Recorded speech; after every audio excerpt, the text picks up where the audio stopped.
Hello बच्चों, हम लोग पढ़ रहे थे एनिमलिया किंगडम।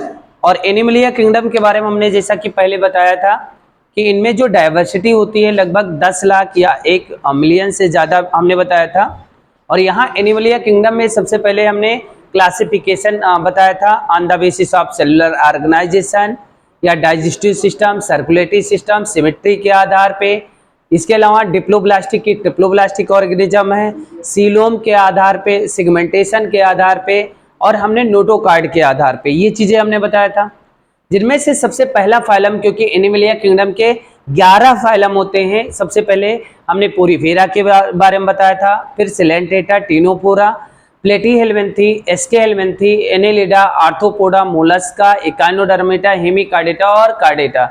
ये 11 फाइलम है, जिनमें से हमने फाइलम आपको यहाँ पर हमने पोरीफेरा पढ़ाया, पोरीफेरा के बाद सिलेंटेटा और टीनोपोरा। आज हम लोग पढ़ेंगे फाइलम प्लेटीहेल्मिन्थी के बारे में। अगर प्लेटीहेल्मिन्थी की बात करें तो अगर हम बात करते हैं सबसे पहले ट्रिप्लोब्लास्टिक एनिमल प्लेटीहेल्मिन्थी के थे। इसके अलावा अगर हम बात करते हैं यहाँ पर प्लेटीहेल्मिन्थी के जो मेंबर होते हैं ये डार्सोवेंट्रली कैसे होते हैं, फ्लैट होते हैं, इसीलिए कॉमनली हम इसको फ्लैट वर्म कहते हैं। डार्सोवेंट्रली फ्लैट बॉडी होती है और इसीलिए हम इसको कहते हैं फ्लैट वर्म। कहा गया जो प्लेटीहेल्मिन्थी के मेंबर होते हैं मोस्टली इंडोपैरासाइट होते हैं एनिमल के अंदर, और उनमें सबसे बड़ी चीज क्या है, ह्यूमन।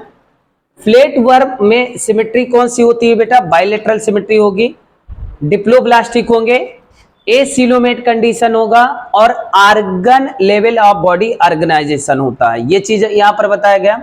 अगर हम बात करते हैं symmetry, bilateral symmetry, triploblastic, acoelomate condition और organ level of body organization. कहा गया अगर पैरासिटिक फॉर्म होते हैं तो उनके अंदर हुक और सकर पाया जाता है, और ये क्या करते हैं, न्यूट्रिएंट को एब्जॉर्ब करते हैं, कहां से, होस्ट के बॉडी से डायरेक्टली, बॉडी सरफेस से। इनके अंदर स्पेशल टाइप की सेल होती है जिसका नाम है फ्लेम सेल या सोलेनोसाइड सेल, जो कि ऑस्मो रेगुलेशन और एक्सक्रीशन में हेल्प करता है। यहाँ पर सेक्स सेपरेट नहीं होता, मतलब हर्माफ्रोडाइट या बाइसेक्सुअल होते हैं। फर्टिलाइजेशन अगर हम बात करते हैं तो यहाँ पर इंटरनल होगा। डेवलपमेंट कैसे होता है बेटा, यहाँ पर इनडायरेक्ट होगा, मतलब बहुत सारे लार्वल स्टेज पाए जाते हैं इनमें। और इनकी एग्जाम्पल की बात करें तो सबसे पहले हम पढ़ेंगे प्लेनेरिया के। प्लेनेरिया में सबसे ज्यादा रीजनरेशन कैपेसिटी पाया जाता है, ये चीज यहाँ पर बताया गया। दूसरी बात अगर हम बात करते हैं टेपवर्म, जिसको हम लोग टीनिया बोलते हैं, फैसियोला जिसको हम लीवर फ्लूक बोलते हैं। तो ये फाइलम प्लेटीहेल्मिन्थी के बारे में हमने पढ़ा। प्लेटीहेल्मिन्थी की अगर हम बात करते हैं डार्सोवेंट्रली फ्लैट है, कॉमनली फ्लैट वर्म कहा जाता है, बाइलेटरल सिमेट्री होगा, एसिलोमेट के triploblastic, organ level body organisation.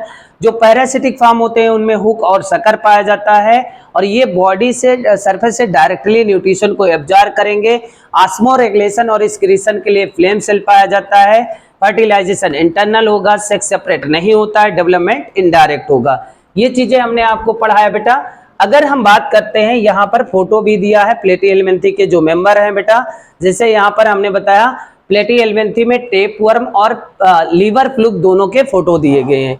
अब अगला हम जो फाइलम पढ़ेंगे एस्केहेल्मिन्थी, कल पढ़ेंगे बेटा नेक्स्ट टर्न पे। अगला फाइलम एस्केहेल्मिन्थी। ऑल द बेस्ट बेटा।